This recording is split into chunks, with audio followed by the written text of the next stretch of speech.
Good morning and welcome again to the Deal Center's Virtual Learning Series. I'm Cheryl Cooper Smith, the Program Manager at the Deal Center. And I'm Wendy Lumley, a literacy consultant with the Deal Center. The mission of the Deal Center is to improve the early language and literacy skills of Georgia's children by providing research-based professional development for organizations working with children from birth through to age 8. To achieve this mission, we have designed our learning series to take you on a science of reading journey with literacy experts from around the country. We will take you on an in-depth look at reading foundations by exploring topics on oral language development, the phonological processing system, orthography, morphology, fluency, comprehension, and reading difficulties. Our goal is to share how science has proven the brain learns to read and provide you with methods, strategies, and resources that translate scientific theory into evidence-based practice. Our vision is to enhance educator knowledge and improve classroom instruction to propel every Georgia's child to read proficiently and beyond. So just a few housekeeping items before we get started. Our team will monitor the chat box. Please feel free to type any questions or comments in the chat. And you'll also notice that throughout the presentation, we will add links to resources in the chat box. So be sure to reference it. We will hold questions for the presenter until the end of the session for discussion during the Q&A. Any technical questions we will handle directly in the chat box. Each learning session is recorded, so please visit the Deal Center's website to access the videos of all our virtual learning sessions at georgialiteracycenter.org. Click the Resources tab to find the 2 video collection sets from our virtual learning series. So I want to tell you about our CEU credits. The Deal Center offers continuing education units for attending our professional learning events. All attendees are eligible for the CEU credit. However, there are 2 conditions that must be met to receive credit. First, a survey must be completed and then submitted at the end of the event to receive CEU credit.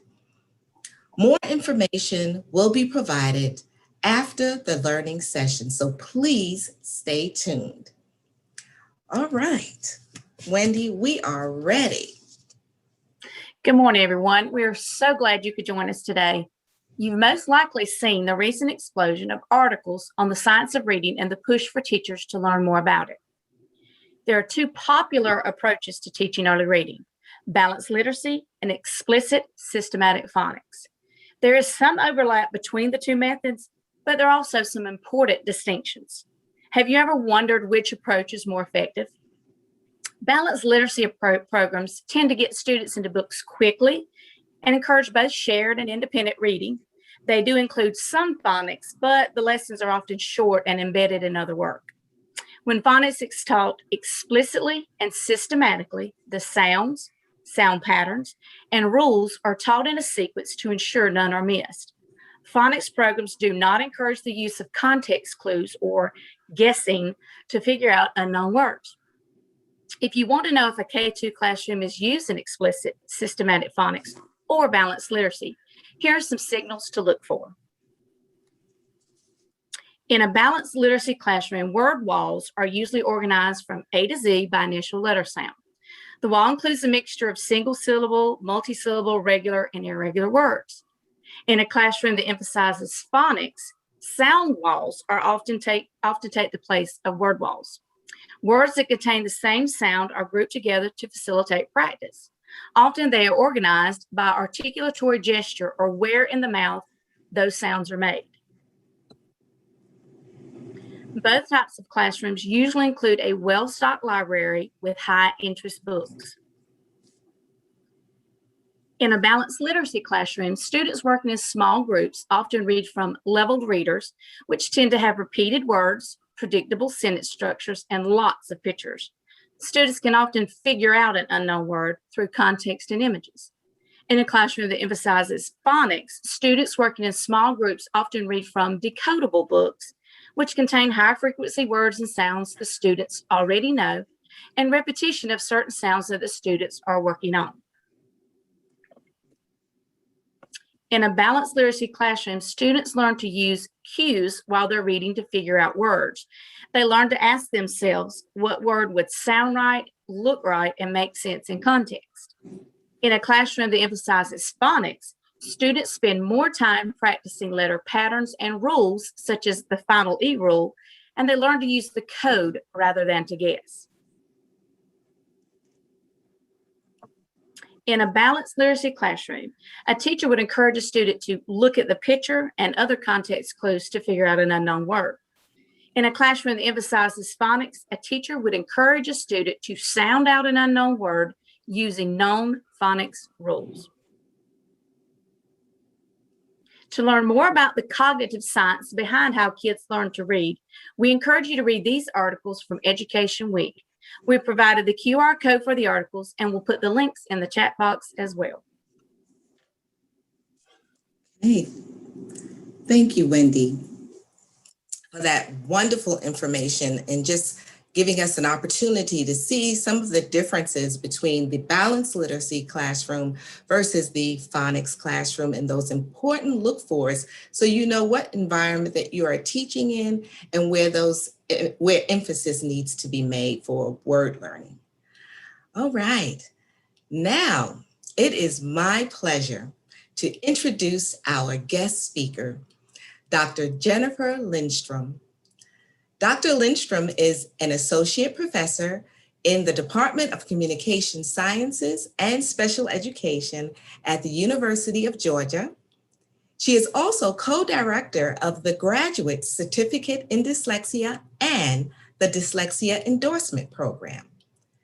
Dr. Lindstrom's teaching and research focus on causes and treatment of dyslexia and other learning difficulties, including issues surrounding the provision of accommodations to individuals with dyslexia and other learning disabilities.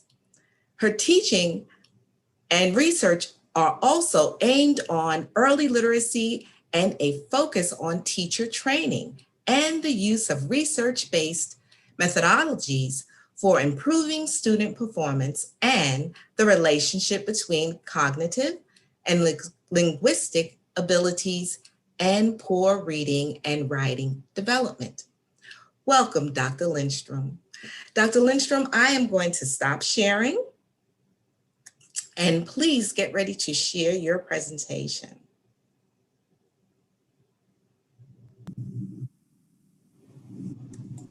Good morning, everybody, and thank you for joining us today. And if you're watching it at another time, good afternoon, good evening.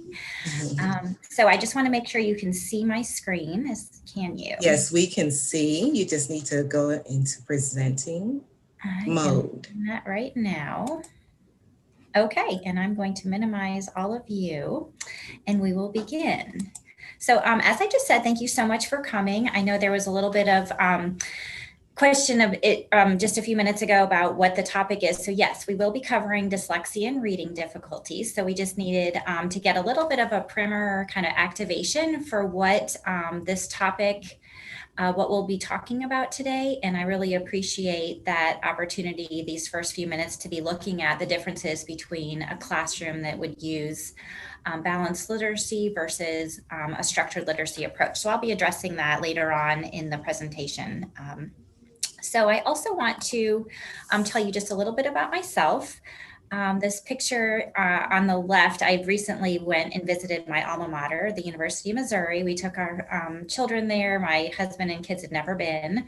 So we just took a walk down memory lane for me, which is where it all started. I got my undergraduate degree from the University of Missouri in special education. I was actually a certified K-12.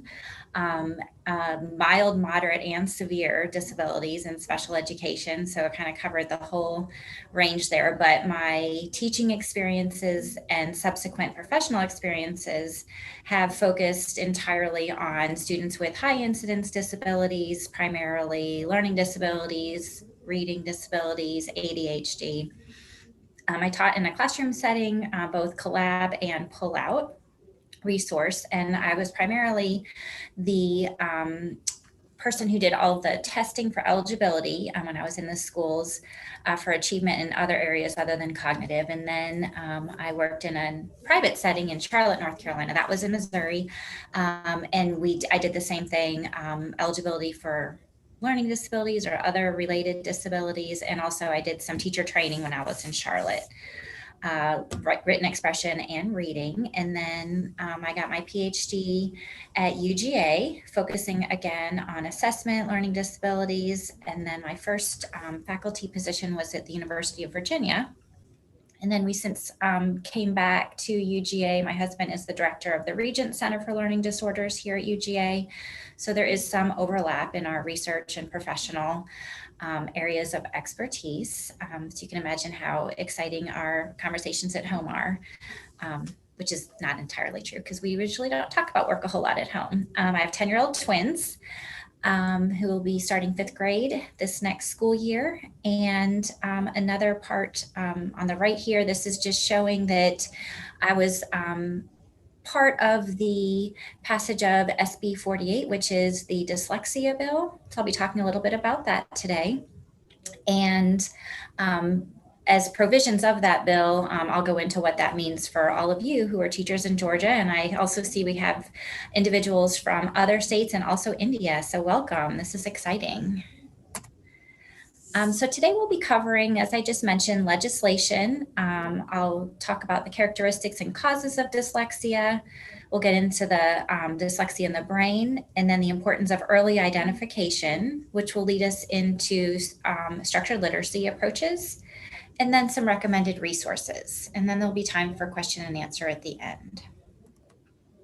So I want to, throughout the presentation, I will be sharing quite a few different resources. And as Cheryl mentioned, she'll be including the links to those in the chat. These are all hyperlinked. And so I believe you have the PowerPoint. And so if you download it, the hyperlinks should be in that. But just in case, we also have it, like I said, in the chat. But this is the National Center on Improving Literacy. If you haven't explored this website, it's pretty phenomenal if you're interested in anything related to laws and regulations surrounding dyslexia. So I'm going to click on this. And you will see just a snapshot of the entire country.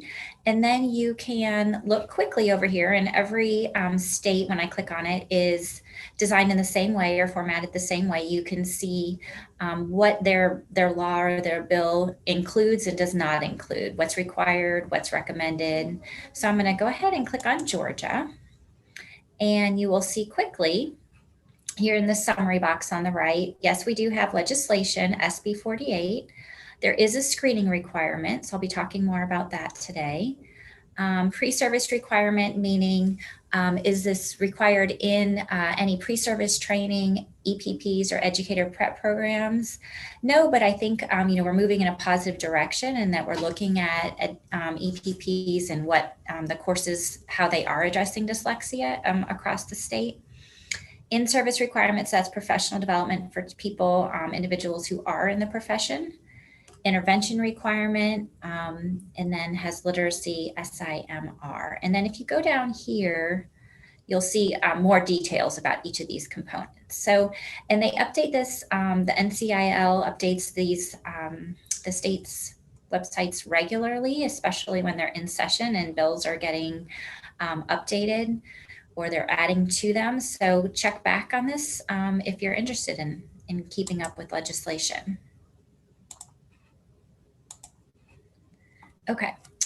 So why has there been a surge in legislation? Many of you may be here because all of a sudden, or it feels like all of a sudden, it really hasn't been, but for many people it has, that you're starting to hear about dyslexia and how are we going to support these students? And then now there are mandates related to legislation or to dyslexia. So about a decade ago, only 5 states had any laws that mentioned dyslexia. But as of March 2021, and I use March because that's usually that's when the legislative session ends, 49 states now have existing laws related to dyslexia. And again, you can look back at the previous slide and the NCIL website to see what those different laws include. And then this past session, there were 76 bills that are pending or being acted upon. So that's really encouraging. So even once they're passed, they continue to be modified or revised accordingly. Once they are implemented, we realize at the state level, at the district level, at the school level, wait, we still have a lot of questions, or how do we actually show or implement the bill in the way that it was intended? Which leads me to what is required and what is implied. So for those of you, I saw a lot of you are special ed teachers or in a MAT program, MAD program for special education, doctoral programs. It's similar to IDEA. So we have IDEA as the law, and then how we actually operationalize it or implement it is sometimes different or not consistent across states. And that's the case too with the dyslexia laws. So there's been a lot of advocacy for this legislation, and it's really been heavily influenced by groups like Decoding Dyslexia and the International Dyslexia Association. So again, presumably you have an interest in the topic of dyslexia if you're here. So I encourage you to join like those groups on Facebook. It's DDG, so Decoding Dyslexia Georgia, and then the International Dyslexia Association Georgia branch. So they really do a great job of, and you can also look on their websites and become a member of IDA Georgia, but they keep you informed on things like updated legislation, but also lots of outreach events, support for parents, all sorts of really relevant information. So I encourage you to explore those. So what's been happening, though, is because of these more grassroots organizations that are, for the most part, started by parents of a child or children who have dyslexia, but they didn't feel like they were getting their children's needs were getting met in the school, and they're saying, this isn't right. We need more, kind of more of a mandate from the state at the state level. So they also, a lot of the parents or those others involved in dyslexia may have a particular program in mind or a screener that they think that the state should adopt or that their district should use, or that they want their teachers trained in Orton Gillingham or Wilson. But for the most part, and it's not just in Georgia, the law leaves room for any screener or any program that can be described as a screener or program for dyslexia, provided that it does include any of the following or certain criteria. So for instance, and I'm going to talk more about the mandate of screening children or students in K through 3 in Georgia, but the screener must include that you're assessing areas of phonological and phonemic awareness, sound symbol recognition, alphabet knowledge, decoding skills, rapid naming, and encoding, which is spelling. And then the program, so an instructional program or an intervention that's being used for a student who is identified as either at risk for or has dyslexia. It must be explicit, systematic and cumulative, multisensory, language-based, and aligned to individual student needs. So it is somewhat vague, and it does leave room for various programs to be utilized within the school or district. So the Georgia's dyslexia law was passed in March of 2019. And then it has since been modified just a bit, and then it now is funded as of March 2021, which is exciting. It wasn't funded initially. And another resource I'm going to share with you is the Georgia Department of Education Dyslexia website. So I'll click on here, and there's a wealth of information just on this particular page here. So it's devoted entirely to dyslexia. It has the definition and then any updates. There is a pilot program that has been implemented. The first year was the 2019-2020 school year, and now the 2021, which again was probably a little bit different, a lot different for all districts with COVID. And then also some other activities, if you click on that link. Over here on the right is something that everyone working in the school with any students with dyslexia should read. It's the Dyslexia Informational Handbook. And that was one of the mandates of SB 48 that we create, develop, and disseminate the handbook, which was completed, and it will be revised as needed, but a link to it is here. And I know that hard copies have been mailed to schools across the state. So ask your administrators if they have a copy, if you want to look at it on paper. And then another part of SB 48 was that there is an endorsement that is created, which happened. So now various institutes of higher education and RESAs can create or develop a program, a dyslexia endorsement program, and get it approved. And so right now, I believe it's 13 that have been approved. And we do have one here at the University of Georgia, but there are a lot to choose from. And I did, with one of my colleagues, Nora Schlesinger, we did a presentation in April through IDA Georgia, and it is recorded, so you'd be able to watch it and listen to it. But it was entirely devoted to professional development and the different types of training opportunities for pre-service and in-service teachers related to dyslexia. And it's very confusing, even for someone being in a program who designed and created a program, because there are endorsements, there's certificates, there are undergraduate, graduate options, and then you can also get certified like in Wilson or in Orton Gillingham. So the endorsement is across all these different programs. You have to have initial certification in some sort of teacher certification. It could also be SLP, school psychology, and you add it on. So it is considered a certification that the PSC has approved. And then are the districts that participated in Georgia's dyslexia pilot program and will continue to do so for the next several years.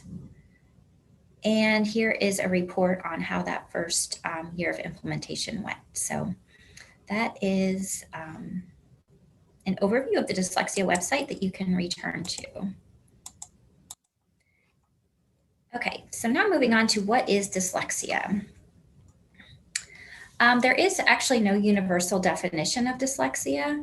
The DSM-5, which is the Diagnostic and Statistical Manual, the 5th edition, has no specific entry for dyslexia. It is included under the broader category of specific learning disability, similar to IDEA under specific learning disability. And it is referred to as a pattern of learning difficulties characterized by problems with accurate or fluent word recognition, poor decoding, and poor spelling. So you're going to start to see the theme here that it's dyslexia is really related to at the word level, difficulties at the word level. So it, of course, impacts reading comprehension and fluency, but that's due to primary deficits or difficulties at the word level. So there's no official or authoritative definition or set of diagnostic criteria in the scientific or medical community. So that does cause some problems, or it can.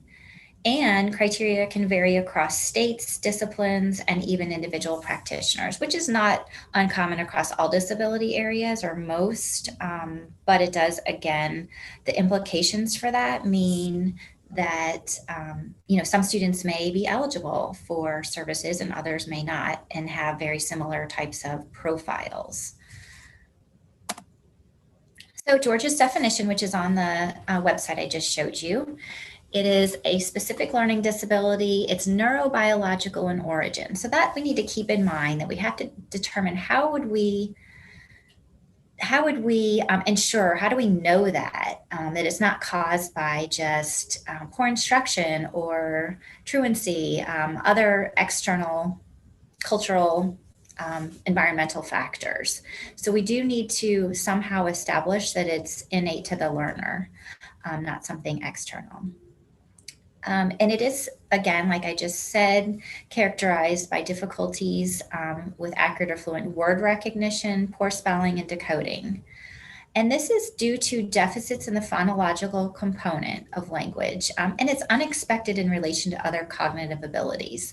So if you ever have read Sally Shaywitz's book, or if you've seen her speak or watched her on a video, she talks about it. It's a weakness in a sea of strengths. So it's otherwise you have, the individual may have, average, above average abilities cognitively in other areas. And this is one kind of unique weakness or individual weakness. But there's also a high likelihood of comorbidity, which I'm going to talk about too. And as I said earlier, secondary consequences may include problems in reading comprehension.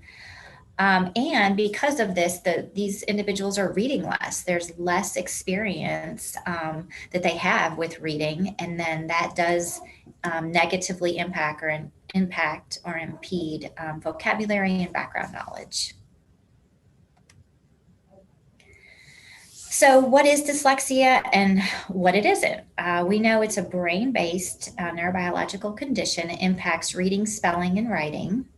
And you'll see the differences between a typical brain on the left and the dyslexic brain on the right. This is a comparison. So Broca's area, which is in red, that's the inferior frontal gyrus, and that relates to articulation and word analysis. So you'll see it's a little bit smaller in the typical brain and a little bit larger in the dyslexic. The other two differences we do see in a typical learner, parieto-temporal, which is word analysis, and occipito-temporal, which is word form. You see that here in the back, on the posterior part of the brain, and then again below that for the occipito-temporal. But we don't see that over here in the dyslexic brain. So it's working harder and it's working less efficiently. There are fewer or inefficient pathways that are happening during the reading process for somebody with dyslexia. It is not a vision problem, and it's not caused by low intelligence, and it is not a result of poor instruction. And this last point here is really tricky to determine. How can we ensure that it's not caused by poor instruction? And that's where MTSS plays a critical role in implementing that method correctly and with fidelity in following that process as it is intended. So we also know dyslexia, it's a problem with understanding and working with language. So you may have heard it referred to as a language-based learning disability, meaning in processing and understanding words from the grapheme standpoint, and then processing those.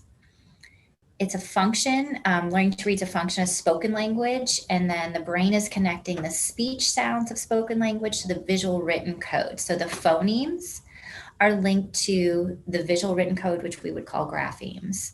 So you can see here in this first example of this sandwich, submarine sandwich. So you hear the phonemes, you hear the sounds, and then you see the letters that are linked to those sounds. So you hear this ooh, So you heard it, then you see it, and you blend those together to form the word spoon. The causes, we know it's a lifelong issue. It does tend to run in families. If one parent has dyslexia, there's about a 40% chance that their child will have dyslexia. And when I was working in a private clinic in Charlotte, North Carolina, I primarily did assessments for eligibility or identification of dyslexia and other learning disabilities. And we would always interview the parents as well. And oftentimes they would say, and this was years ago, so it was more common then, we talk all about the child's problems and other issues. And then kind of towards the end of the meeting, or as they were walking out the door, they'd say, oh, it's probably also relevant that I really struggled. I was never identified, but I didn't really learn to read, or I had a tutor, or I still struggle with reading. And so they, almost as an afterthought, or maybe not, they would share that they too had difficulties learning to read, and sometimes it went undiagnosed. I've also had students in my courses, I don't know if I should own up to it or admit it, but after my course, they'll say, oh, I went home or over the weekend and I was sharing all this information with my parents. And I really think my dad has dyslexia. So I told him, you better read this book. And I think you might have dyslexia. And I thought, oh, I don't want to be responsible for that. But you hear that a lot, that there is a 40% chance that it's passed down. Some early predictors of dyslexia. Trouble learning common nursery rhymes such as Jack and Jill. So again, you want to make sure that the child has actually had opportunity to learn the nursery rhymes. So if they've not been in any preschool setting or any kind of home environment in which they would be exposed to it, and then you assess them on it and they don't know it, well, if they've never been exposed to it, they probably wouldn't know it. But again, if they have been, you would expect to see them being able to memorize those nursery rhymes. And, if you leave half of it off, they can fill in the blank. They seem unable to recognize letters in his or her own name. So that's the grapheme, the symbol component. And again, we see all these signs before children learn to read. So the preschool setting, the pre-K, before children enter kindergarten, is a critical time to be looking for some of these red flags. Would we diagnose dyslexia at that age? No. But we do want to be looking for, and then, immediately providing that intervention to help prevent more severe deficits from happening. The child may have difficulty learning and remembering the names of the letters in the alphabet, and also doesn't recognize rhyming patterns like cat, bat, rat. And these are lots of things you can do. These are all oral activities, so they don't need to necessarily, you can do the rhyming activities, in the car or on walks, things like that. So why dyslexia is more than a reading disorder? I wanted to share this article with you because as I mentioned early on in the presentation, that the topic of dyslexia is really gaining a lot of attention and momentum. In 2016 even, this was on the cover of Time, this article. And so I was really excited to see that, and that more of the, it's in the popular press as well. So you can read that article sometime on your own if you're interested.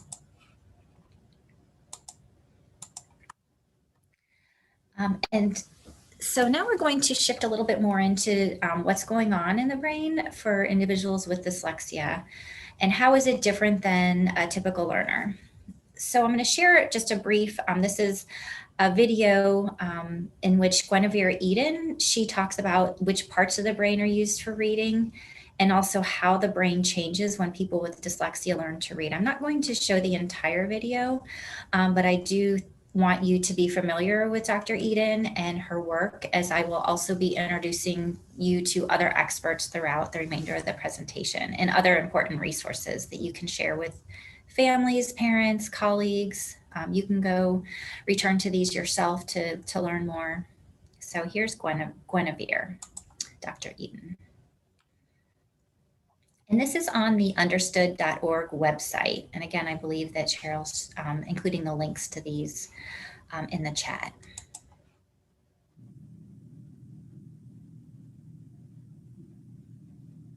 We've known for some time what children with dyslexia look like in terms of their reading skills, skills in areas of language like rhyming and what's called phonemic awareness. But the brain research has really added to this by showing us what the brain looks like when people read and what the brain looks like when people with dyslexia read, and there are some differences. When we think about reading, we need to remember that we are really probing a person's ability to understand that words are made up of sounds, and that those sounds have a representation in their written counterparts in the letters. And this is where things can become very difficult for a child, understanding that a word that sounds just like one continuous sound, like cat or dog, is actually made up of three sounds that are joined together so seamlessly that you would hardly know that they are in fact three sounds, and because of that are represented by these three letters. Key takeaway.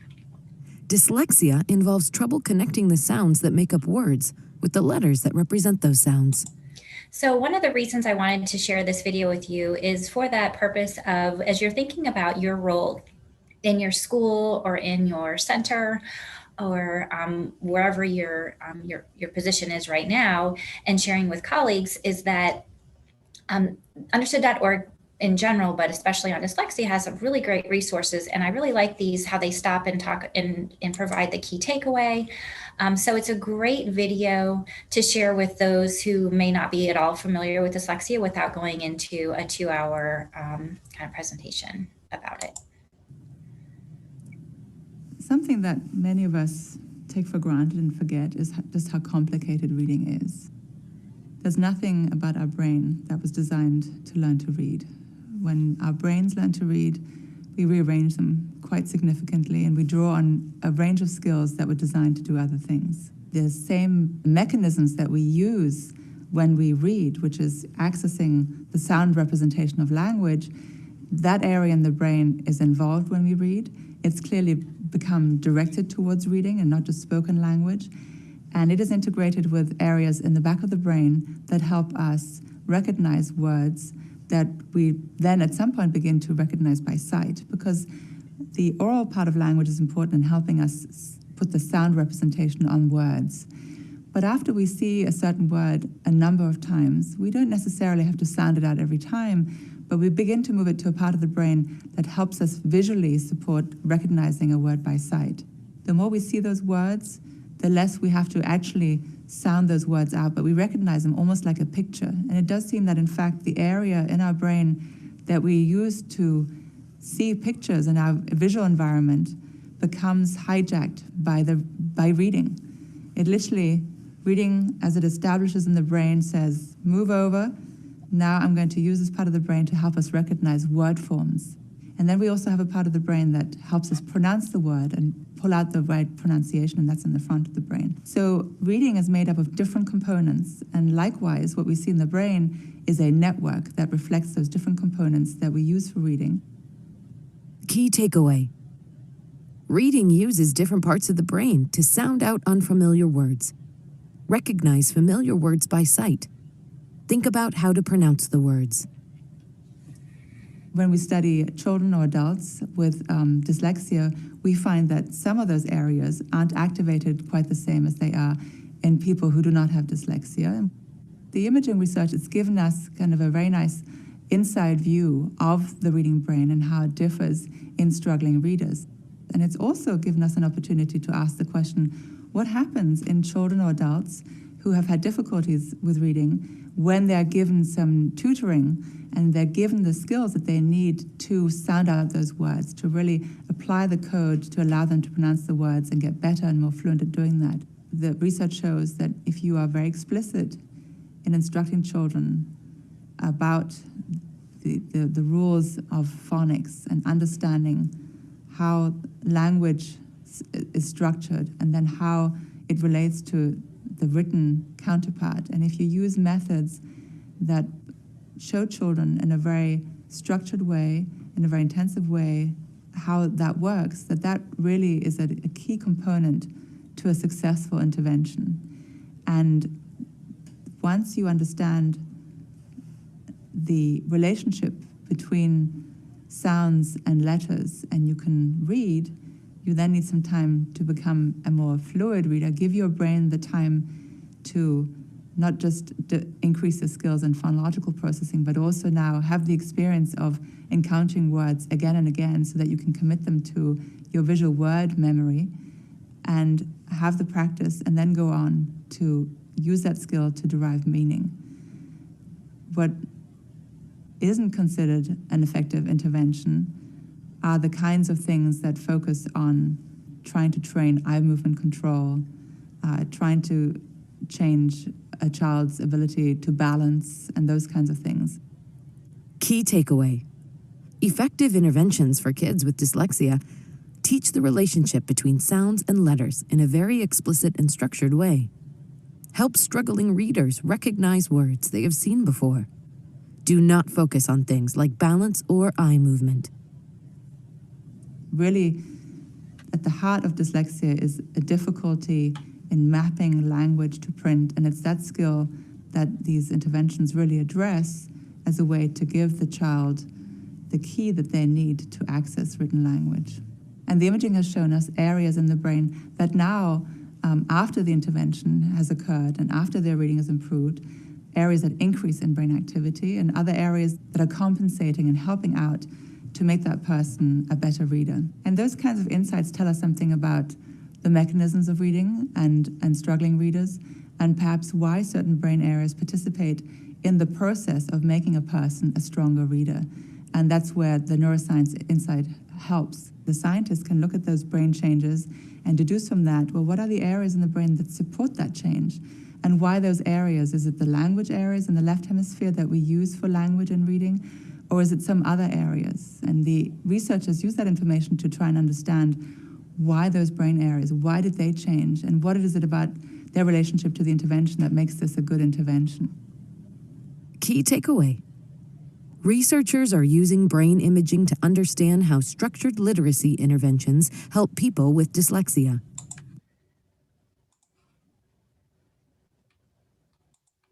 Okay, so I wanted to share that because that is a really important kind of providing that background information of what's happening in the brain, and most importantly, that we can change it. So as I've used this analogy before, and I've heard it being used among others. When we learn to read, and somebody with dyslexia, it's like they're taking all the back roads to get when they're sounding out a word, and they sometimes make wrong turns, or they have to turn around and they get very frustrated. So I think about when I'm driving and I'm lost, or I'm not taking the most efficient route. By the time I get there, I'm late, my blood pressure is very high, I'm in a very foul mood and irritable, and I don't want to be there. And that's how a student or an individual with dyslexia feels when they're reading. And when they finally get to the end of the page or the end of the paragraph or even the end of the sentence, they're frustrated, they're exhausted, they're irritable, and it's not fun. So with these explicit systematic interventions that we know have been found to be effective for retraining the brain, we can make those pathways, we can change them. And you can see that activation on the visual that Dr. Eden just shared, that we're actually increasing that activation that otherwise, those areas of the brain that otherwise were inactive or very low activation prior to intervention. And this is the case across all age levels. It's not just, and it's of course important at the younger age level, but we don't want to give up on a middle schooler or high schooler or even adult who really hasn't had that type of intervention or that explicit reading instruction that's necessary to retrain their brain. And again, Dr. Eden, she's at Georgetown. Her and her colleagues do a lot of work and research with brain imaging and what that means. One caveat though, we're not at the point, nor is it recommended, I don't know if we ever will be, where we want to use brain imaging as a diagnostic tool. We are using it to look at pre-post intervention and which areas of the brain are being used during specific types of tasks and that change over time with certain types of tasks, but it's not feasible, it's not realistic to actually use it. Although the idea might sound enticing that you want to, as a kindergarten screener, every child gets an MRI too. At some points I'm like, maybe that's not a bad idea, but it is not a good idea. We just don't have the resources, the training, and what to do with that information. But we do have really good tools that we can use to identify areas of weakness and what we need to work on through intervention, which I'll be talking about. So this is, again, just kind of summarizing what you just saw in the video. So these graphics on the next slide, they're simplistic, but they do capture the essence of what has been demonstrated in the neurological studies that Dr. Eden and others like her have been conducting. In the lateral view, we're looking at the left side of the brain here. So you can see up here the lateral view, and then It's easy to remember which side of the brain is primarily activated during reading by thinking left in language. So that's the side of the brain or the part of the brain that's primarily being activated. And again, you can see how there's less activation and certain parts aren't activated at all in somebody with dyslexia. And then after intervention, you do see that changing. Sometimes they're not the same parts of the brain that are activated, so they may be compensating, but we can change the way the brain is functioning with appropriate intervention. So to review again on the previous slide, the top is of the graphic of the brain without a reading disability, and you see that the predominant activation is occurring on the left side, and then the bottom, it's occurring on the right side, and that's what we try to change. So that analogy again of taking the back roads versus the interstate. We want our kiddos with dyslexia to be taking the interstate to the extent possible, once they're trained, of course. And as Dr. Eden mentioned, that we have seen that students' patterns of brain activation can change as a result of reading intervention. Teaching Exceptional Children, the journal, they did a special issue on dyslexia, and I believe it was published in January of 2020. They have a lot of really great articles in it, and one of which is The Neurobiology of Dyslexia by Dr. Kearns and his colleagues. He's at Connecticut. And he actually gave a talk this spring through the International Dyslexia Association of Georgia, which was fantastic. And you can also listen to that recording on their IDA's website. But I wanted to share this article because they talk about, Devin and his colleagues talk about how they looked at different interventions, and they have evidence of how the brain did change and to what extent, and then the progress that was made. So this is a really good, I like teaching exceptional children. The target audience are practitioners. So sometimes if you read empirical studies, you feel like it's aimed more at researchers and it's not very user-friendly or easy to understand and interpret and apply in your classroom. But TEC is a great journal for that reason, and especially this special issue. So the link to this, you can get this article on the IDA Georgia website, or if you have access to Galileo or other databases, you can access it there as well. So I encourage you to read that article in your spare time. So now we're going to shift gears and talk about the importance of early identification. So there's a variety of reasons that a student may be at risk for reading problems. As we already talked about, it might just be a neurobiological disorder, and those are the causes. So it's genetic, it's something that the individual is predisposed to for those reasons. But it also could be English language learners who are struggling to learn literacy skills in 2 languages simultaneously. And that's a really, I think, challenging population to identify as having a learning disability in reading or with dyslexia, because it really is, you really have to be careful that you don't want to just jump to the conclusion it's a reading difficulty when it's really a language acquisition problem. So there are ways we can go about doing that. I won't go into depth in that today, but the ESOL teacher is critical in helping to identify or determine the root cause of the reading problems. So that's something you want to be thinking about. Another cause might be inadequate reading instruction, which we can use the term instructional casualty. So what type of intervention and instruction has been provided in Tier 1. So that's really a place we need to carefully scrutinize moving forward, so that we're not identifying students with dyslexia when really it's a function of inadequate reading instruction that's happening in the general ed classroom in Tier 1. So that's where the professional development, pre-service and in-service really is critical. To understand the science of reading and look at the curriculum that's being used in Tier 1 and making sure that it is aligned with the science of reading and that these teachers are trained in that. I wouldn't advocate for all Tier 1 teachers to become experts in explicit intensive reading intervention that we would provide to Tier 2 or Tier 3 students, but they absolutely need to have a very solid understanding of how to teach reading at the tier 1 level to all students, not just those who struggle. And that we are not using that balanced literacy approach, but it's a structured literacy approach in all tiers, and just varying the intensity and frequency as we move up the tiers. Comorbid disabilities, I mentioned that earlier, and this would be something like a student having dyslexia and ADHD, or even ADHD and anxiety would look like or may cause or result in reading problems. That wouldn't be the cause necessarily, so it's not truly dyslexia, but a symptom, a manifestation is that they're difficulty paying attention or become very anxious, so that's impacting the reading piece. And you would treat those individuals or those students very differently from an intervention standpoint. Environmental factors is huge, and you know, in order to be eligible for special education, we know that that's one of the it cannot be caused by environmental factors. I'm blinking on that term that we use. And then family history, we've talked about that.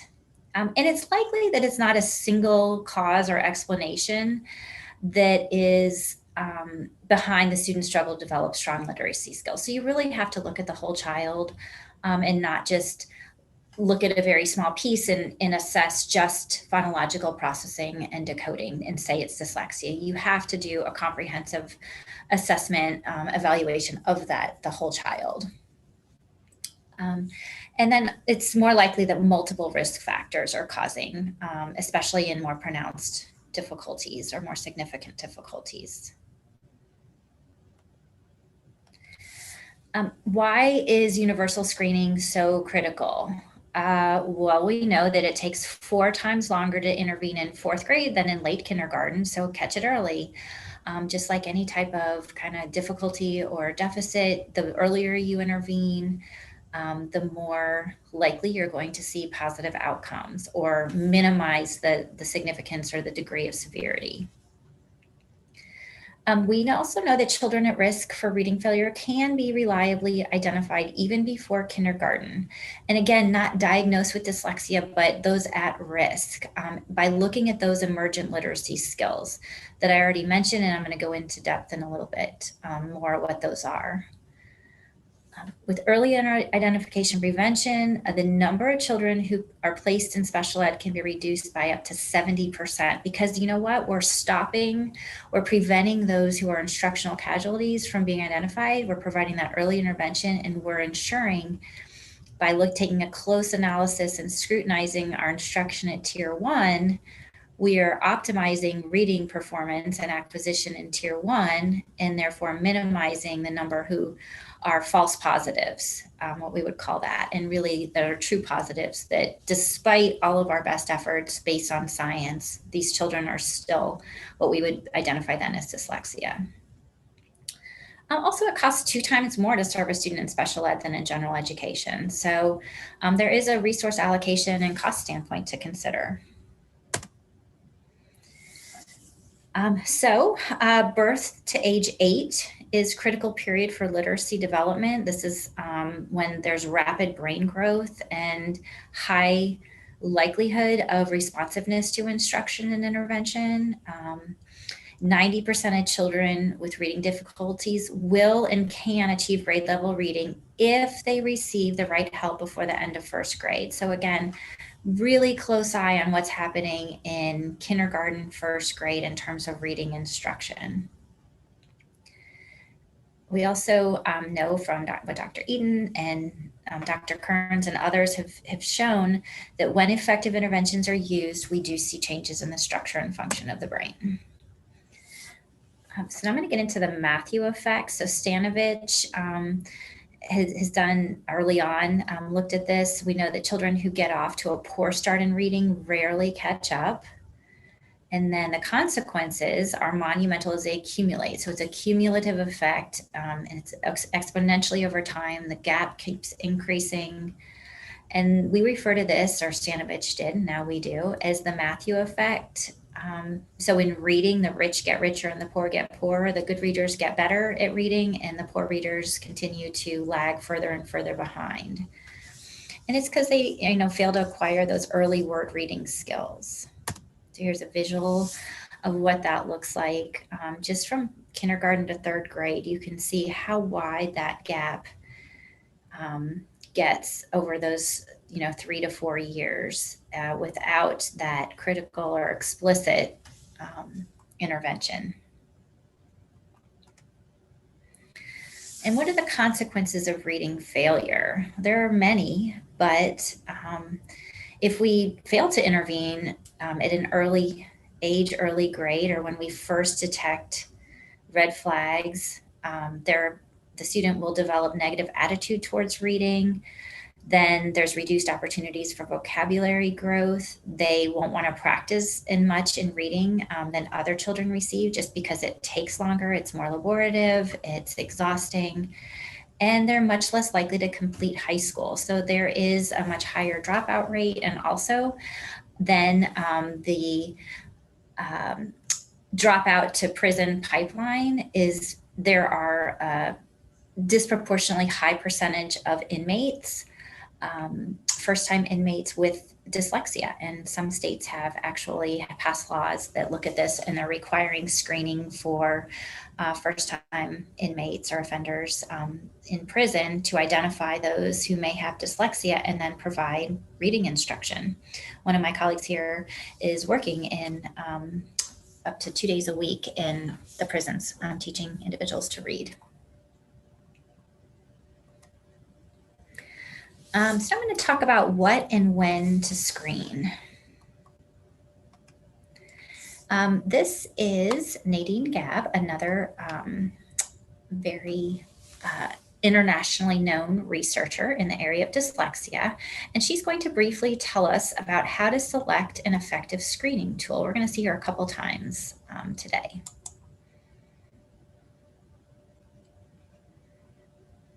So there's important factors to consider when selecting the right screener to identify children in your school, classroom, or district. And I'm going to say a list here.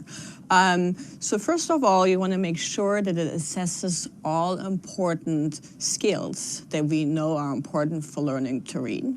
Secondly, you want to make sure that the screener is evidence-based, that there is some research behind it, that it's not just someone who put some words together and said, this is a great screener because it has worked last year in my classroom. And what are the characteristics of the norming group? So I give you an example. So if you are in an urban school with many children from maybe low socioeconomic status families, you want to make sure that this was represented when the screener was normed, meaning were kids included from low SES families when they were norming the screener. You also want to make sure that the overall time that it takes for you to screen the children works in your classroom, right? There's very short screeners, there are very long screeners. So you want to make sure that this works with your school and it works with your, what we call a screening protocol. So you could screen as a summer before kindergarten, which may give you a little bit more time because you get the kids in individually, or do you need to screen within the first week of kindergarten and you have very limited time? You want to look at sensitivity and specificity of a screener. So sensitivity is correctly identifying those who will develop a disability.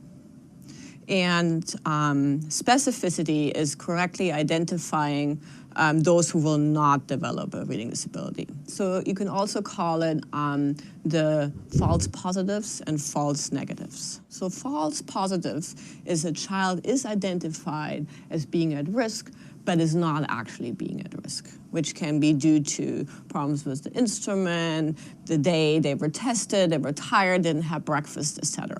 Then you have false negatives, which is a kid is actually at risk, but you're not detecting it with your instrument. So as a district, we recommend that you catch all the kids who are at risk, so you would have no false negatives, but that could lead to more false positives. And so you can move these two bars and decide based on the resources, the number of testers you have, et cetera, how you want to move the discrepancy between the false positive and the false negatives.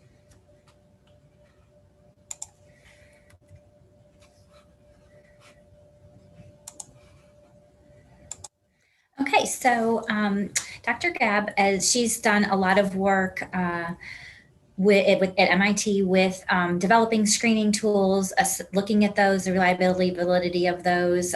So I'll be sharing those resources with you as well. But I think some of the important points that she made, which I mentioned just a little while ago, is that sensitivity and specificity. So for specificity, your goal is to accurately identify those who need the help. Sensitivity is also not including those who don't need help, just from a resource allocation standpoint. And that's, if you have to pick between the two, you certainly want some more false positives, meaning you have some students in your group that are getting some extra help that may not need it, versus leaving those out who do.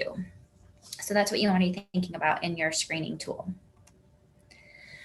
So Decoding Dyslexia California has created downloadable summary of screening by domain area and grade level, and it's based on recommendations from the National Center on MTSS, the MTSS Action Network, and IDA and other state departments of education. So I'll be sharing some of that with you. So what has been recommended, kind of universally accepted, you want to identify the key areas at each grade level, and this is younger grades right now that we're talking about, and they'll vary across grades. So the idea of having a universal screener that works for all students in your elementary school may not be realistic, or even it's not best practice, unless the screener has kind of like the Dibbles or what we call Acadians now. You choose which it instructs you on which assessment subtests to be given based on the grade level or where the student is developmentally. So in kindergarten, phonemic awareness, blending, and segmenting are subtasks that you want to assess.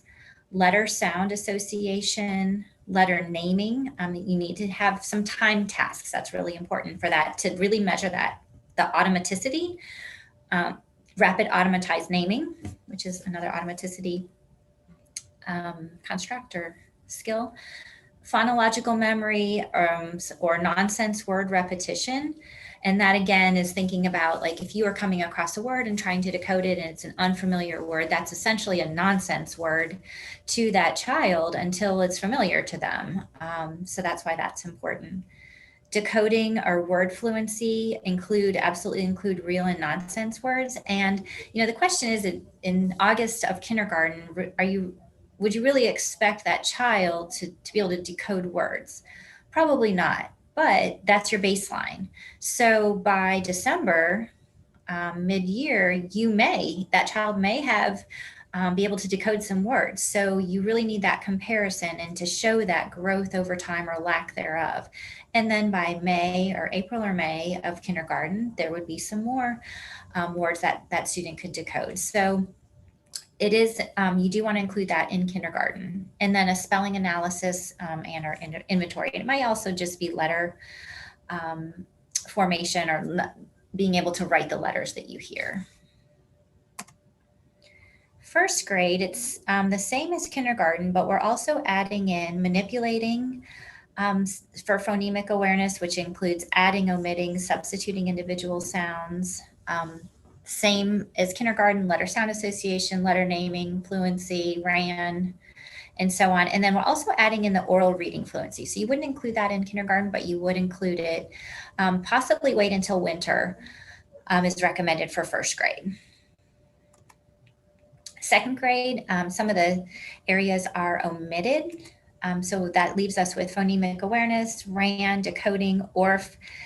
And then we're adding in reading comprehension.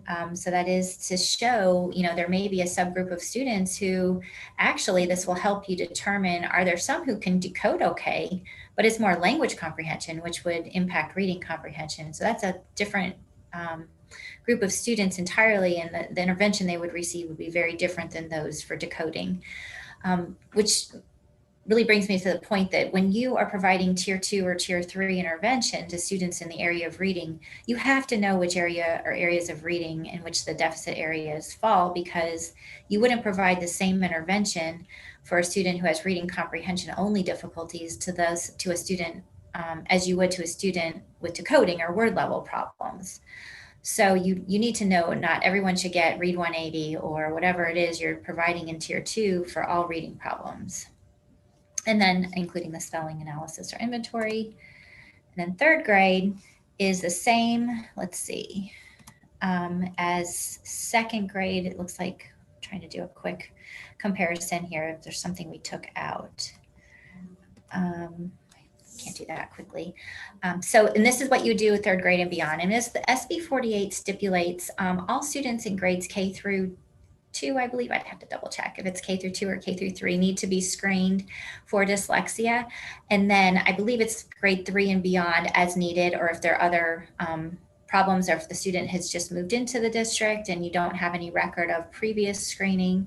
So it's not that we're not screening or looking at students older than third grade and beyond, but it's just not everyone, not all students. So rapid automatized naming, I just want to take a minute or two to talk about this because it is a really important component of learning to read. And for ages 4 to 6, rapid naming for digits and letters, it might be limited. So when you're determining which rapid naming task for that younger age group, 4 to 6, so pre-K, kindergarten, even first grade, you would likely need a RAN, or rapid automatized naming measure, that includes colors and objects rather than digits and letters, because you don't want to compound or compromise the construct of what you're actually measuring. If the student hasn't mastered letter and number identification yet, you certainly don't want to give them a RAN task that includes letters and numbers. So those involving symbols are more predictive for that age level. We also know that students who perform poorly on RAN and other essential areas of reading are at higher risk for dyslexia. So RAN is a really critical, significant predictor of later reading failure or difficulty. Especially the more pronounced or significant the RAN deficit is, more likely the more severe the dyslexia is. So it's critical we provide this more immediate and intensive intervention. When to screen. It should begin in the fall within the first 2 weeks of school for kindergarten, and then at least 3 times a year through third grade, and then continue annual screening for fourth grade and up is recommended, especially for those who are tier 2, tier 3, or special education. Also, it's really critical to screen all students, including English language learners, not just the ones at risk, because you just want to have that longitudinal data to see how they're performing over time. And you also want to make sure, as I mentioned when I was talking about which areas to screen, target skills that are relevant for both the grade level and the year, or the time in the school year in which you're administering the screener. Is it ever too early to screen? The short answer is no.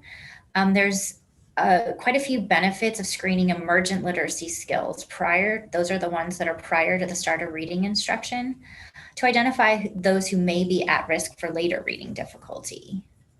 And then we can immediately provide support to minimize, again, the impact of those potential deficits in reading. And the 3 areas that are most predictive of reading ability are phonological awareness, again, pre-literacy or emergent literacy, print knowledge, and oral language. Once we get into the literacy stage, its phonemic awareness would be more it's a stronger predictor versus phonological awareness. So as you saw with Dr. Gab, she's at the Gab Lab at Boston and Children's Hospital, and then Gabriele Lab at MIT. Together, they have worked on a host of different studies looking at screeners.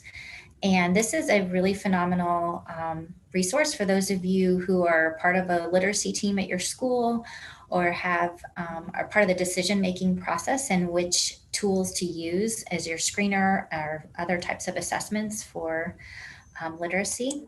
So you click on here and it immediately will bring you to the first tab of this Excel spreadsheet, which is a disclaimer. So read over that. But the most important and useful part is if you click on the second tab down here at the screener list, you will see on the first column over 100 different assessment tools listed. Let's see, 113.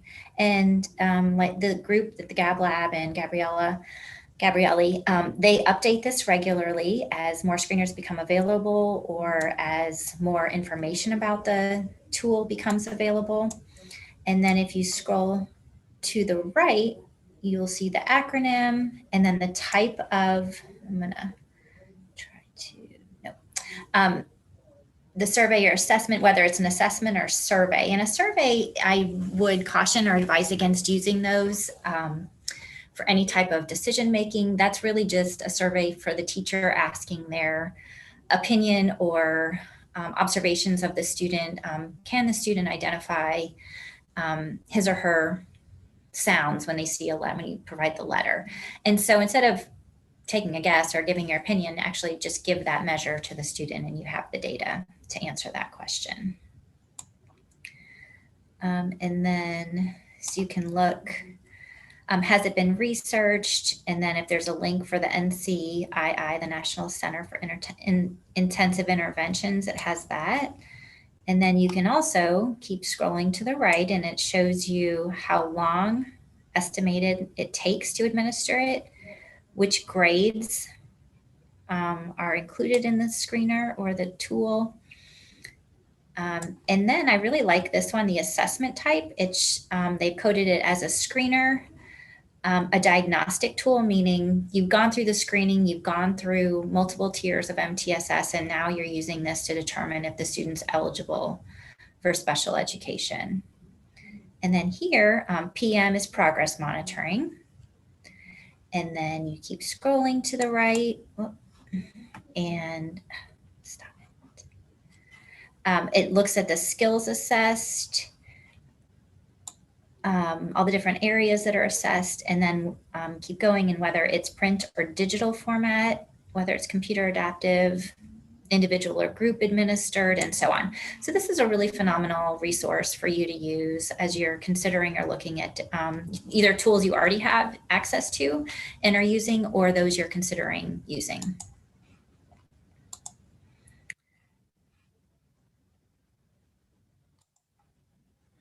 Some other resources that give you some other ideas of tools or how to evaluate them is the Center on Multi-Tiered System of Supports. Here's a link to that. It provides screening tools chart, includes helpful rating information, also similar to what I just showed you, compares time to administer, cost, training, and so on. And they do also include some self-paced training modules on screening and related topics. So that's another great resource. And this is, again, Dr. Gab and her colleagues have developed the Apprise. They're calling it Apprise for now. They're going to change the name. It's an app-based screener, and it is free for anyone to use. And I know some in Georgia are considering this, waiting for it to be launched or for final approval, but it's being piloted right now. And here is, if you click on this video, I'm going to hold off on showing it right now, but you do have the link.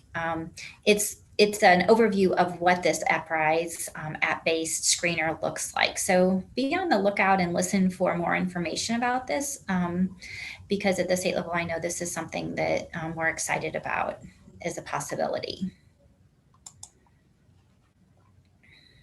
So lots and lots and lots of great work in the area of screening and identification for dyslexia. Which leads me to, so we've gone through the screening process, we've gone through the different tiers, you've identified which students need tier 2 instruction and then potentially tier 3. Then at what point do you need to determine whether the student should be referred for special education?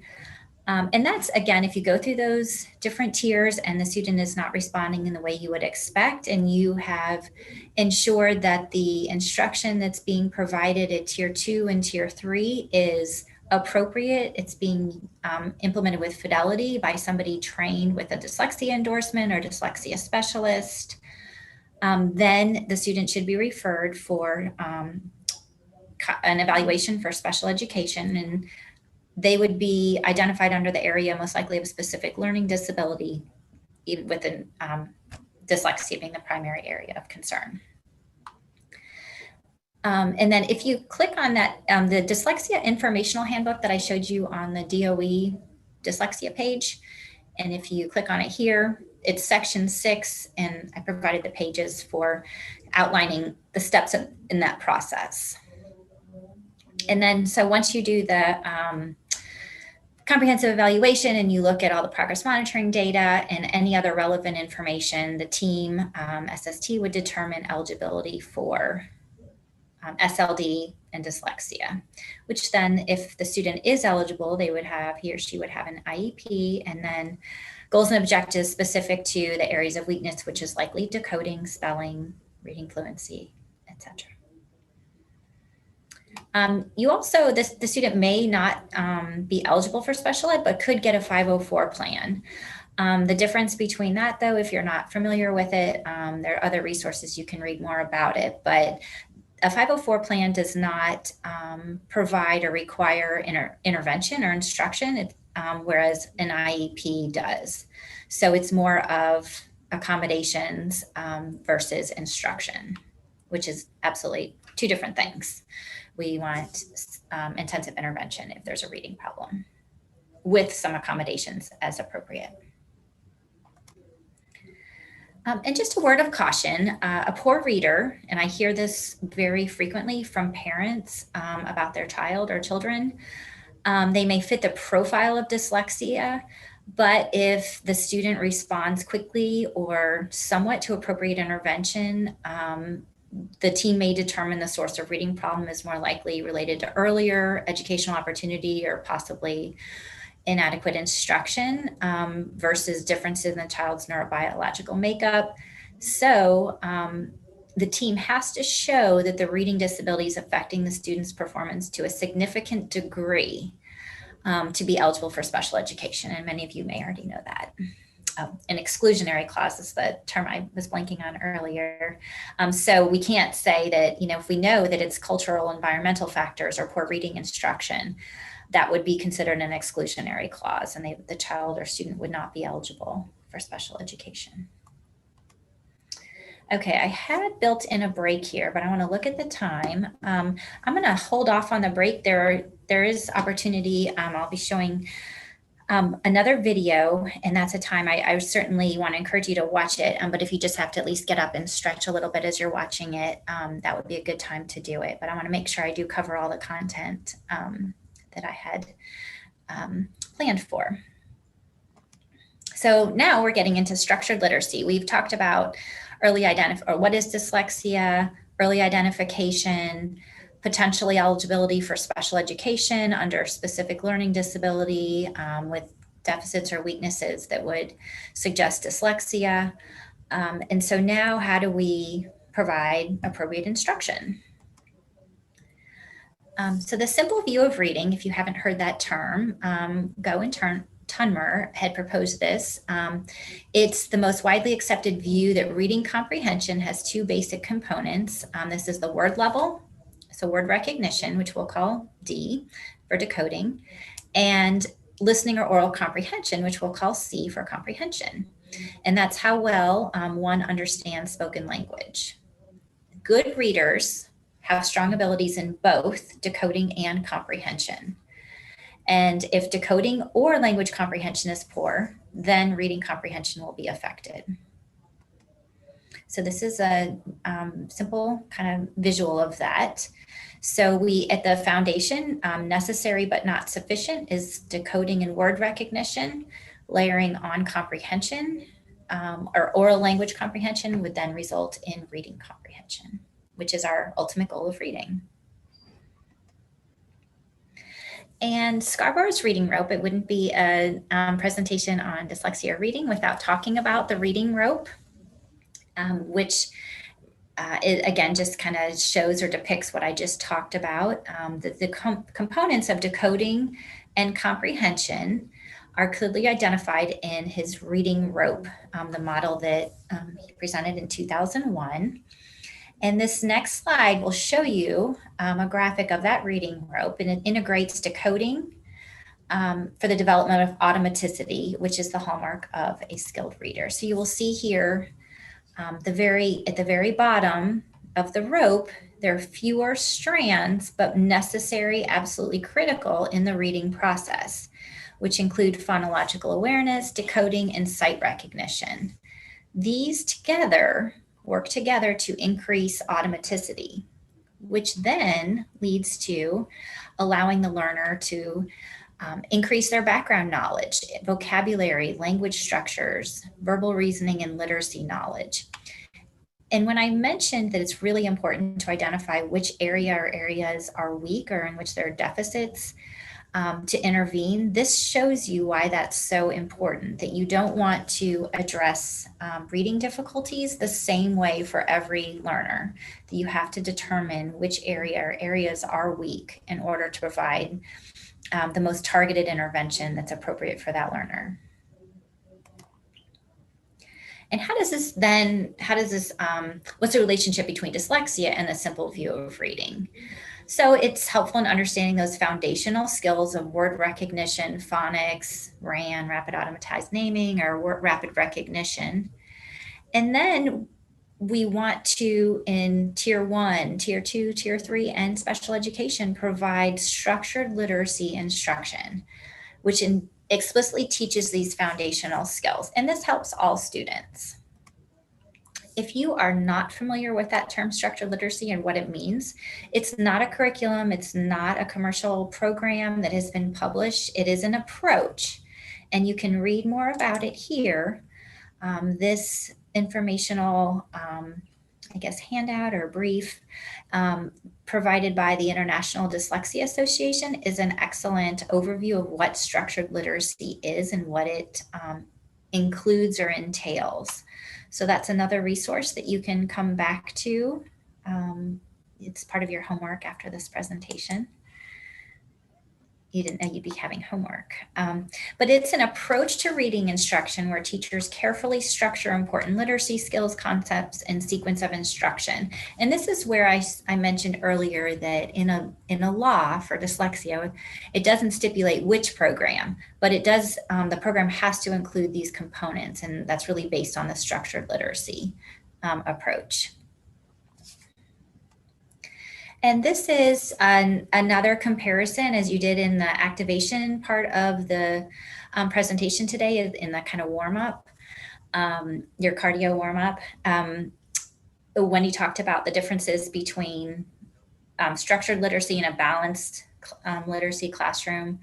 But structured literacy, we have a detailed scope and sequence, ample opportunities to practice, where in typical literacy, you would see a scope and sequence, but there's not necessarily attention to mastery. You'd move on without ensuring there's mastery. Structured literacy, we would see one-on-one or small group direct teaching. Typical is more whole class or small group partner. In structured literacy, we teach the why. Typical literacy practices, you would teach what.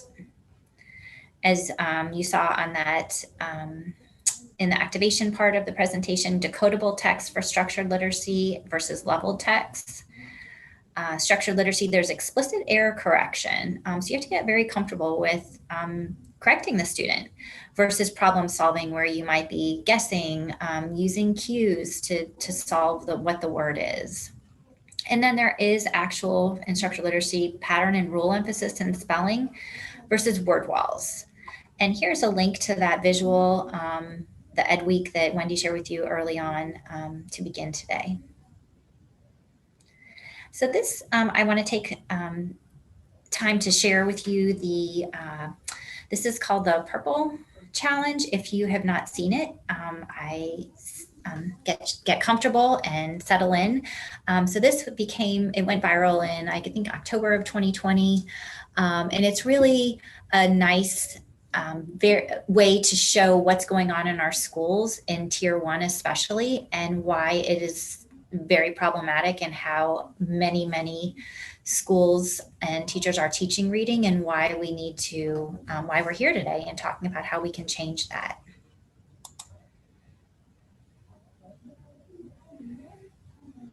Grammarly can help you write quickly and confidently, so you never have to slow down at work.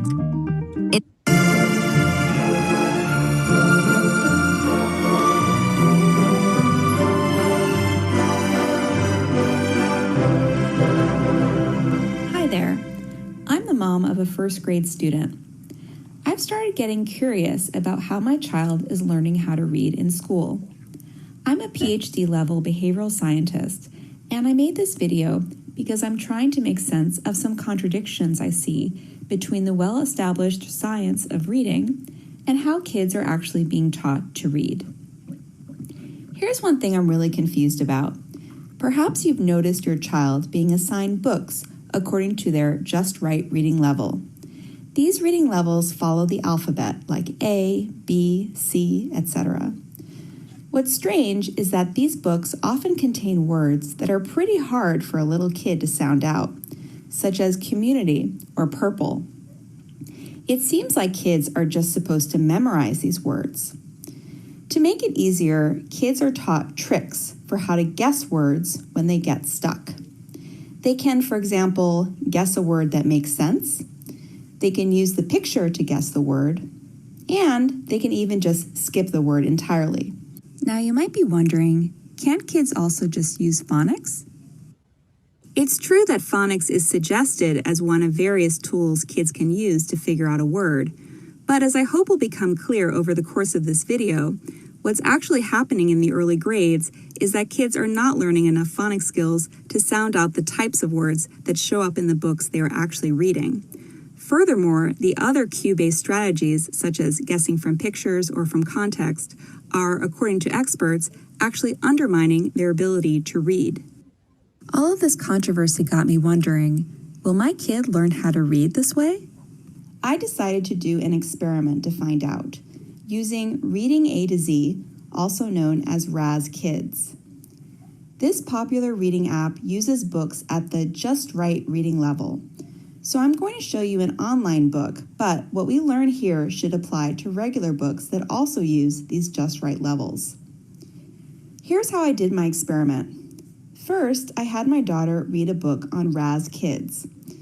Then I had her read the same story, but this time with the pictures covered. Then I had her read the harder words from the story with no pictures and no context.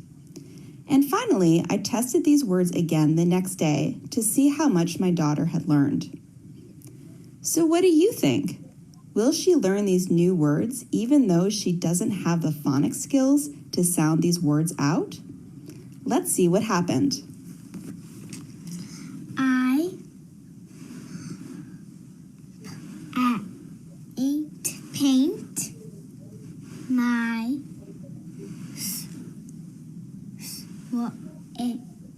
swing purple. I paint the fence purple. Yeah, it's amazing how you're reading without even looking at the words. I paint the door purple. Great. Look at all that purple. I paint my mom purple. Mom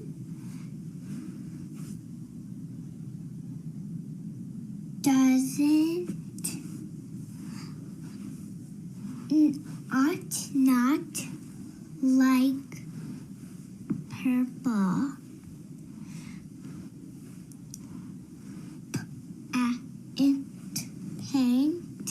Overall, not too bad, and she's nailing the word purple. Let's see what happens when we take away the pictures.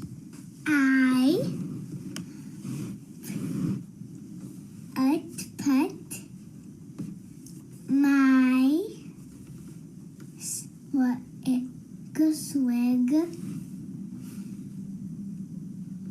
up.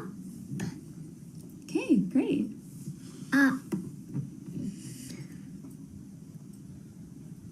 Okay. Paint. Okay. That's not what I was expecting. Go ahead. Okay, go ahead. I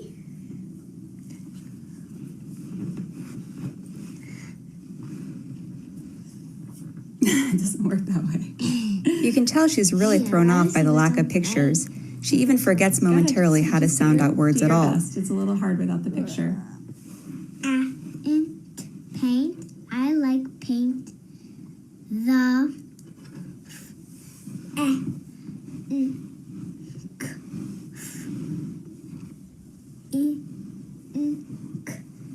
fence.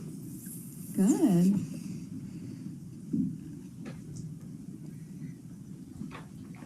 Purple. Okay. I paint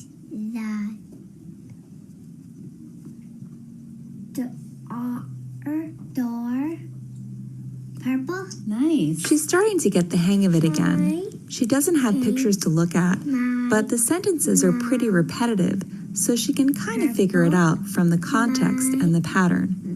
Mom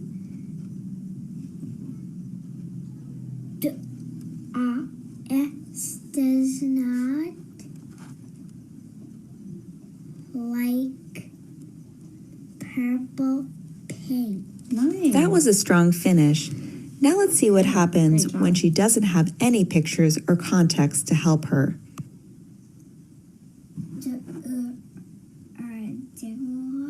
Door. Okay. And swing. All right. And paint. Okay. Let's see how she handles words that she doesn't really know how to sound out. Stars.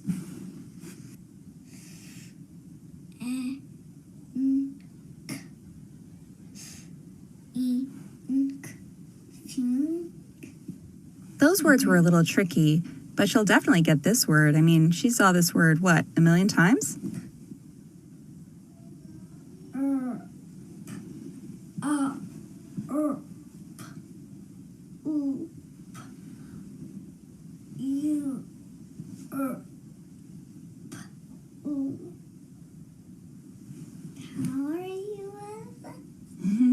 It's like she'd never seen the word before in her life. You can actually see the camera frame shaking because I'm so stunned. When we tried again the next day, it wasn't much better.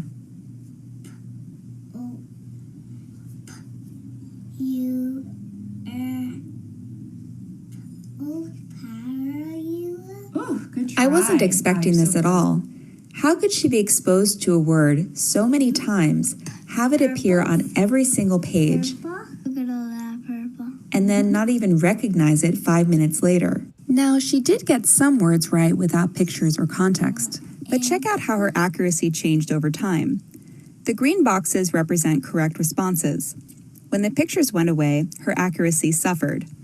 When she tried the words without pictures or context, she did get some words right, but notice which words they were. They were the words she was able to sound out. The words she previously guessed from pictures or context, she could no longer read once those cues were taken away, nor could she read them the next day. Okay, but you might be wondering, why didn't you just help your kid learn those new words? But here's the thing, in first grade, parents are really encouraged to let their kids read these books independently. Here's a video directed to parents that explains this. Their teacher is helping them be independent. Support your child in being independent. You could provide your child with a timer if you want them to read and try to stretch their stamina, also reread their texts over and over again. We want to encourage children to keep reading, or even that they're reading with a stuffed animal or an action figure. They take some time to set up a reading spot where they can focus on their reading with limited distractions. Now, I'm not saying that it's all independent reading, but there is a lot of it. And it's not clear to me how a beginning reader who doesn't yet know how to read a lot of words is going to learn how to sound out new words and learn from her mistakes without a grown-up looking over her shoulder. Maybe if we want kids to read independently, we should give them books with words they have actually been taught how to read. So this brings me back to the word purple. Why was it so difficult for my daughter to learn how to read this word, even though she was able to guess purple by looking at pictures and guess it again by looking at context? Well, it turns out that guessing words from different clues, such as pictures, context, or repetitive sentence patterns, is a highly inefficient and ineffective way to learn how to read. Incredibly, this method, which is called 3Qing, is strongly promoted in the Lucy Calkins Reading Workshop curriculum, one of the best-selling reading programs in the U.S. Many children who learn these methods have to be retrained later before they can learn to read properly. But here you might be wondering, don't we all use context to better understand what we're reading? Sure, we do use context for reading comprehension. However, before we can comprehend what we read, we must read the actual words themselves. This is known as decoding. If you can't properly decode, context is not going to help you make much sense of what you're reading. Research has shown that people who are successful readers automatically process all the letters of a word as they are decoding. They do this because at some point when they were little, they learned how to sound out the words using the letters. People who are successful readers do not use 3Qing. They do not decode words from context, from pictures, or from sentence patterns. This makes sense if you think about it. You're not going to be very successful reading the words in the Constitution or the Gettysburg Address if you're hunting around for clues. Decades of research have shown that it is in fact poor readers who continue to decode words using clues. People who read this way are slower at reading, they read more inaccurately, and they're more likely to find reading difficult and unpleasant. Unfortunately, school districts such as ours across the country have spent millions of dollars on curricula that promote these ineffective strategies. Parents, educators, and activists have begun mobilizing to demand that kids start getting instruction that aligns with the science of reading. So you might be wondering, what actually does work to teach a kid how to read the word purple? Well, to find out the answer to that question, please watch part 2 of this series, where I do another experiment, this time using phonics. Okay, so for those of you who've not seen that before, be sure to check out part 2, and this is going to lead me into how should we teach reading. But think about your own experiences in a classroom or with your own children, and how these leveled readers are being used predominantly across all classrooms. I know the ones that I've been in, I see this time and time again, and how we can shift that and how we can change the culture and the training of teachers to, especially in Tier 1, to make sure that we're using curricular programs that are aligned with the science of reading. So we're not guessing. They're not doing, encountering words like coyote and gopher and purple without being taught how to sound out those words. So first we'll begin, talking about the different components that need to be in a program that is aligned with the science of reading, which includes phonological awareness. Many of you probably already know what this is, so I'll go over this fairly quickly. But it's the ability to recognize and manipulate the spoken parts of sentences. It includes rhyming, alliteration, segmenting sentences, identifying syllables, and blending and segmenting onset rhymes. Here are the 5 levels of phonological awareness, just as an overview.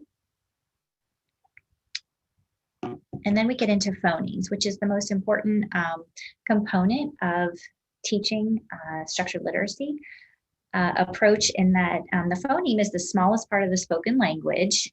We have 44 phonemes in the English language. Few words such as A or O have only one phoneme, but most words have more than one. So when we have digraphs like CH is one phoneme, but 3 letters. Here's some phonemic awareness, what the activity should include, the ability to identify, hear, and manipulate the individual sounds. And manipulating the sounds might be blending, stretching, or otherwise changing words. So an example, you would ask which pictures begin with the same sound. It could be isolating or saying the first or last sound in the word. What is the ending sound of sun? Or segmenting a word into its separate sounds, tapping them. You've seen probably several different types of activities like this. And then we would move into graphemes, which is the symbol. It's the letter or the number of letters that represent the sound in the word. Some languages like Italian and Spanish are simple, and there's one-to-one correspondence usually with the letter and the sound. However, English is a complex code, and usually in which 1 to 4 letter graphemes can represent one sound. Some examples: one letter for k in cat, the sound is k, and represented by the letter C. In the word leaf, it's a 2-letter grapheme. The EA is one sound, E, represented by 2 letters, E and A, and so on. And then we can go to 4-letter grapheme, like in the word through. The OUGH sound is oo, one sound represented by 4 letters. You can imagine how confusing that is to somebody trying to learn how to read. So the activities you want to do, the phoneme, grapheme phoneme correspondence, you do letter sound correspondences, sound symbol correspondences, or sound spelling, and that those are all examples are used sort of synonymously. And this is an example of that type of drill you would see. I'll just do a quick, show you this real briefly. This is a 3-part drill, part of the Orton-Gillingham. This sound is G. Jesus. This sound is shra. S-H-R.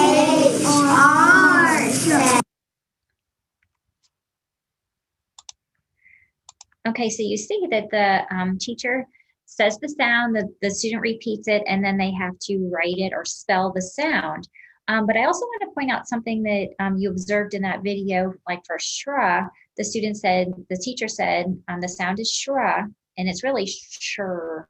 So you need to clip it. Otherwise, really, if they were going to spell it, they'd be spelling S-H-R-U-H for that sound. But you really have to clip that, because if the word is shriek and you don't clip the shra, your word, you would actually decode it as shra-eek, and that's not the word. The correct word is shriek. So it should be sure. But the point is, you would say the sound, the student repeats it, and then spells it. And I'm going to end here with some resources. If you haven't read or seen Louisa Moat's Teaching Reading is Rocket Science, it was published in 2020. Here are some things, kind of some takeaways that she shares, but it's rather long. It's over 100 pages. But you don't have to read it start to finish, cover to cover in one sitting. But research has shown for decades that reading failure can be prevented in all but a small percentage of children with serious learning disorders. It is possible to teach most students how to read if we start early and follow a significant body of research showing which practices are most effective. Also, students living in poverty, students of color, and students who are eligible for remedial service can become competent readers. We can teach most students how to read. And persistent gaps between more advantaged and less advantaged students can be narrowed and even closed.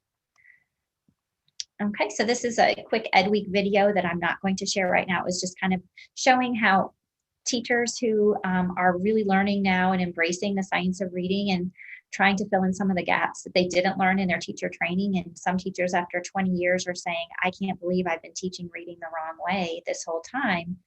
These are just some teachers sharing their thoughts on that, and how that instead of feeling shame or guilt, that they're using this to then seek out professional development and change their approaches to teaching.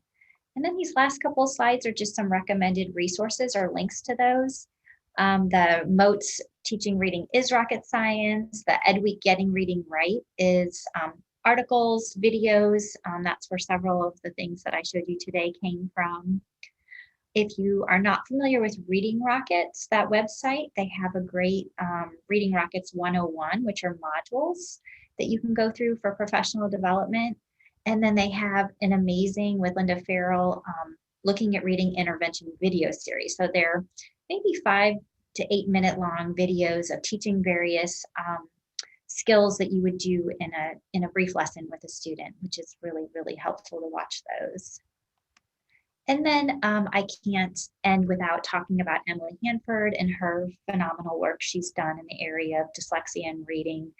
And if you haven't listened to any of her APM reports, the interviews or podcasts, I should say, I strongly encourage you to. They're great on walks in the car, as you're doing laundry chores, whatever it is to pass some time. This is the order I would listen to them in. And I also recommend listening versus reading the transcript, but they've done some really amazing work. And that is where I'm going to end today. I really appreciate you hanging in there if you're still with me, and I look forward to answering any questions you might have.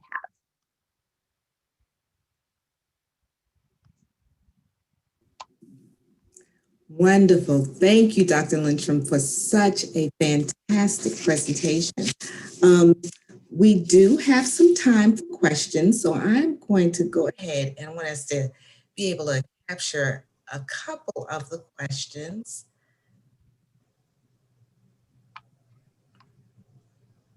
All right, let's see here. Hold on. Okay, so one major question that was asked throughout is for the direct link to the Google spreadsheet that for the assessments. Do we have that link that that you shared a little earlier on? Yes, let me pull it back up, and then you should have it also, Cheryl, in the. Okay, maybe I'm just not finding the right one. Let's go back to that slide. Right here. So it's hyperlinked, the key resources. Okay. And then you click on that, and it will bring you, you should have it in your, at the top there. However, I can also show you. Okay, let me try putting it. As you're doing that, I'm going to show everybody who's still with me. I'm going to try to go straight to it as well.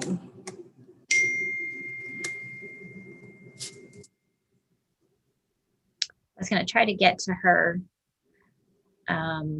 website real quickly too, and you can just go to it that way as well.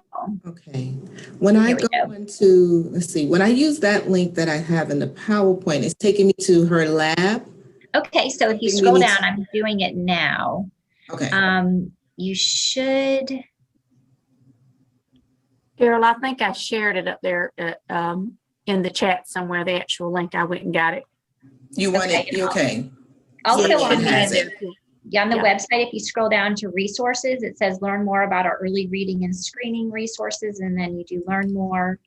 And then here, early literacy screening tools, you can also click on that and it will bring you to it. Okay, fantastic. So you can sort of click around on her website, but it's right under screening for reading impairments on that website. So it's embedded there. Okay. All right. Well, we do have a question, and this is a good question here. The question is, who should diagnose dyslexia since it's brain-based?